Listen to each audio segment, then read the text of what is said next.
It is my pleasure today to be joined by Heritage Foundation Vice President for the Institute for National Security and Foreign Policy, Victoria Coates. Victoria also served as Deputy National Security Advisor to former President Donald Trump. Victoria, thank you so much for being with us today. Well, thank you, Virginia. I wish it was different circumstances, but always good to visit with you. I do too. Saturday morning, we woke up to just unbelievable news about this barrage of missiles that had been launched against Israel by Hamas.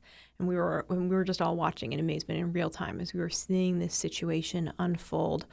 What do we know so far about both the number of lives that have been lost and the number of individuals that have been taken hostage by Hamas? Yeah, this is really an unprecedented and radical attack by Hamas into Israel, the first in 50 years of this scale. And of course, it took place just as the Israel was marking the 50th anniversary of the Yom Kippur War. So obviously, timing very deliberately chosen. And it was in some ways a low-tech attack, in that the terrorists used guns and knives and motorcycles. There were some paragliders. There was a water element to it as well. But for the most part, they evaded detection by the Israeli and American intelligence services because they did go low tech. They went to handwritten notes delivered by couriers. And so the kind of intelligence we in Israel were accustomed to having simply wasn't there. And that's how they did it. And they just swarmed en masse into southern Israel. And the latest report I've heard, I don't know that this number is completely confirmed, but it's probably right, as 1,100 were killed, tens of thousands wounded. And then you have some number of hostages that have been dragged back to Gaza. And the numbers are very soft on that because nobody really knows. But 150 seems to be the number. And Hamas has said that if Israel continues to take offensive action against Gaza, they're going to start executing these people publicly and publishing the videos of it. Well, the videos, the images that we're seeing are really disturbing, that are floating around social media, that are in the news. We've heard reports of Hamas beheading babies, of killing civilians. What do we know about this? Yeah, it's rough. There's no way around it. But I think folks need to see this. I mean, there's a video of a girl being set on fire and let die, and they all cheer. There are photographs of children being tormented, and as you said, the beheadings seem to be a particularly choice action for the terrorists, and the rapes of women beside the bodies of their husbands. It's just there's nothing normal about this attack, Virginia. There's nothing legitimate about it. It wasn't military to military under any stretch of the imagination. This was a genocidal, savage rampage by uncontrollable militants who were simply trying to destroy Jews, not just kill them. They weren't just going to shoot them or something like that. They wanted to torture them, and they wanted to humiliate them, and they wanted them to suffer before they died. It is egregious. It's appalling, and it shows you what these people are capable of. This is really historic in many ways. One of the ways that it's historic is just, with technology, we haven't previously been able to watch something this horrific play out with such vivid graphic detail available to the public. Amidst that, what is the response that we see from the American people, from young people? What are we seeing on college campuses? Well, they're basically two stories. On the one hand, you do have enormous support for Israel among the American people. That's why Congress votes year in and year out to give so much support to Israel, because the American people want it. And that remains strong. And I was proud that Heritage flew our flags at half-mast over the weekend in a sign of solidarity. And certainly there's been an outpouring from our members of Congress. Sadly, though, we've had a lot of silence out of the White House. The president has not been forthcoming with remarks. There hasn't been much from the vice president. What we've gotten from the Secretary of State, for example, has been deeply disappointing. Secretary Blinken put out a statement yesterday calling for restraint and supporting Turkey's efforts at a ceasefire. which he quickly took down, but that should never have been written. And that was the same message that was the first message out of the White House, out of the Office of Palestinian Affairs, whatever that is, again saying, let's minimize civilian deaths. This was before the attack was even under control. But most shamefully, as you mentioned, we have the response from academia, from college campuses, which has been a really, I think, shocking, ugly display of the anti-Semitism that is corroding and invading our institutions of higher education. We had Harvard, a large group of student, or a large number of student groups who all put out a very pro-Palestinian, anti-Semitic, anti-Israel statement that was condoned by the college. And then the college came out and didn't say anything to counter this. They just sort of said, we believe in free speech. Which prompted Larry Summer, who's been one of the mainstays of Harvard's campus for 50 years. He actually went to MIT undergrad but got his master's and PhD from Harvard. He's a president emeritus and a professor at the college. It has in many ways defined his life. And he came out and said, I have never felt so alienated and alone on campus, and made the point that when Ukraine was invaded, there was a huge show of solidarity with Ukraine, and the Ukrainian flags flew, and he supported it. And now this, Harvard coming out very much against Israel. And last thing on that is Thursday is supposed to be a day of solidarity with the Palestinians across multiple college campuses. I think everybody needs to be on the alert for this activity. Sure, it's their right to gather and do hateful things, but you could think about stuff like, well, we don't necessarily have to pay their funding through our tax dollars if they decide to do this noxious, racist type of activity. And instead of standing with Israel, they want to stand with the terrorists who slaughtered both Israelis and Americans. Mm-hmm. Let's talk a little bit about the history here. I think it's really, really important to touch on.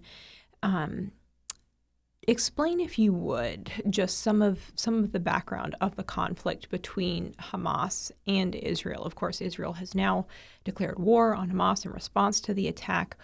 Why has Hamas and Israel been in conflict for so long? Well, basically, the Palestinian population of what we'd call the Holy Land has been in violent opposition to the Jewish state for as long as they've existed. And when Israel was founded 75 years ago, they immediately attacked with the support of Arab neighbors and attacked and attacked and attacked. So you have 1948, 1967, 1973, these successive waves of attacks, which Israel quite heroically turned back, and then you have the intifadas, the uprisings in the 90s and 2000s of the Palestinians in Jerusalem primarily. Hamas takes over the Gaza Strip in the southern part of the country, and the Fatah, the Palestinian Authority, takes over West Bank. So the portion of Israel around Jerusalem that's inhabited by the Palestinians, and it's just been a horrible, horrible relationship from the get-go, because generations of Palestinians have decided that violence against Israel is more important than their children's future. They are consigning their children basically to worse and worse suffering instead of the kind of prosperous existence the Palestinians could achieve if they would make up their minds to live in peace with Israel. But they haven't. And this just spectacular display of grotesque violence shows you that spirit is alive and well. There's a whole new generation of Palestinians that are going to be stuck in this spiral of failure. And this really ironic and profoundly sad thing is they're the ones who are ultimately going to suffer the most. Do we know how Hamas got the strength, got the resources, got the firepower to carry out such a violent and extreme attack against Israel? We know exactly how they did it, and it's the Islamic Republic of Iran. When the Trump administration was in office, we made it our business to starve Iran of resources as much as we could, in ways big and small. That was our focus. Because we knew they, dollar for dollar, after the original Obama-era nuclear deal, spent that money on military, violent mayhem, terrorist groups. And we knew they would do it again. And when the Biden administration came in, they reversed that policy. They stopped enforcing sanctions on Iranian oil exports, and so Iran's now up to over 1 million barrels a day to communist China. And that is a tens of billions of dollar revenue stream for them. And they poured that money. It was in the Wall Street Journal that they are focusing that funding on Hamas and their Lebanese group Hezbollah because they want to attack Israel. So, Hamas was the tool here. You could say the puppet. But the puppet master was obviously Iran, and that they were the ones who trained this, equipped it, organized it, and ultimately directed it. So this is Iran attacking Israel. And so for all of those who are going out to say celebrate the Palestinians on Thursday, they should actually, if they were honest, admit that they are celebrating the supreme leader of Iran. The Biden administration has been advocating for a nuclear deal with Iran. How does this situation leave that? It's always been a mystery to me why first the Obama and now the Biden administration were so confident they had a good faith negotiating partner in Iran. It seems to me, this is a country that routinely chants death to Israel and death to America in the same breath. And, there has been they consider themselves at a state of war with us and have been for over 40 years. And yet you think you're somehow going to be able to take their word for something as serious as a nuclear weapon in the hands of that kind of regime. So it is very strange to me that now twice these Democrat administrations have made getting into a nuclear deal with Iran one of their prime directives. I think they would be much better off spending that time and energy supporting the people of Iran who hate their government, who want to be friends with America. I'm old enough to remember when that was the case. It was a much nicer state of affairs. And interestingly, they don't seem particularly interested in the Palestinians. They seem much more interested in making friends with the Israelis. Victoria, I know you have to go. You've been doing media hits nonstop, Fox, CNN, and really appreciate you taking the time today. Quickly before you go, though, I've already heard reports from some journalists indicating that there is a double standard between GOP lawmakers who have called for an end to aid to Ukraine, but who are now advocating for aid for Israel. What's your response to that? Yeah, it's very interesting. There's a movement afoot to link additional funding for Ukraine to military support for Israel in the wake of the attacks. And I think these things are different and separate, and they need to be kept that way. Because Ukraine is in the middle of this savage invasion of Vladimir Putin. The United States has committed $113 billion so far. They want another $24 billion that would take us up close to $150, and that's in 18 months.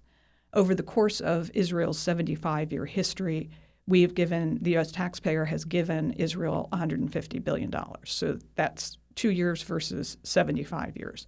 So that's a huge difference there.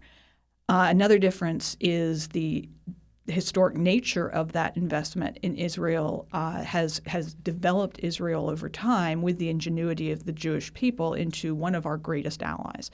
They're huge security partner. They keep the American people safe. We help keep the Jewish people safe. That is a wonderful relationship despite these events that I think it really is important that we protect and preserve. And finally, Israel actually does have some wealthy neighbors, but they're certainly not going to contribute to Israel's defense. As a matter of fact, they've pretty much said the opposite. So unlike Ukraine, which has neighbors like Germany and France and Italy, the three biggest economies in the EU, who could be doing a lot more to help Ukraine in its defense. Israel doesn't have that. It's Israel and America, or it's Israel alone. Victoria Coates of the Heritage Foundation, thank you so much for joining us today. Thank you for your expertise. We really appreciate you being with us. All good. Thank you, Virginia. And for all of our listeners, to make sure that you're catching the latest from Victoria, ensure that you're following the Heritage Foundation and the Daily Signal across social media platforms.